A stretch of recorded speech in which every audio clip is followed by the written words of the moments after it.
নারায়ণগঞ্জ ৫ আসনের মনোনয়ন প্রত্যাশী আবু জাফর আহমেদ বাবুলের নেতৃত্বে বিএনপির ভারপ্রাপ্ত চেয়ারম্যান তারেক রহমান ঘোষিত রাষ্ট্র কাঠামো মেরামতের রূপরেখার ৩১ দফা বাস্তবায়নের লক্ষ্যে লিফলেট বিতরণ করা হয়েছে।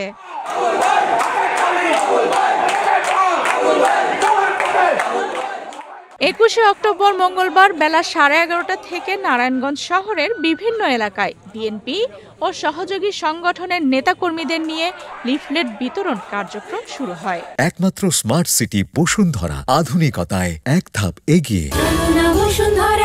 এ সময় উপস্থিত ছিলেন মহানগর বিএনপি নেতা ফখরুল ইসলাম মজনু ও জেলা মহিলা দলের সভাপতি রহিমা শরীফ মায়া সহ বিভিন্ন পর্যায়ের নেতাকর্মীরা।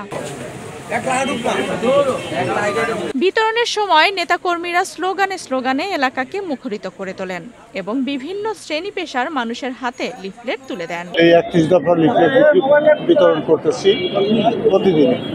কোনোটা আমি অংশগ্রহণ নিতেছি, কোনোটা আমার ছোট ভাইরা আছে, জুয়েল আছে, সুয়েল আছে, ওরা অংশগ্রহণ নিতেছে এবং জেলা নেত্রী মায়া আছে, উনি আছে, সবাই আছে। এটা প্রতিদিনই করতেছে।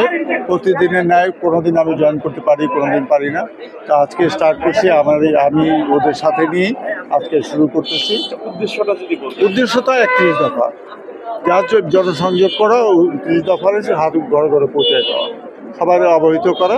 ৩১ দফাকে ৩১ দফাকে সবার পৌঁছে দেওয়া, সবাইকে জানানো, এটাই মূলত উদ্দেশ্য।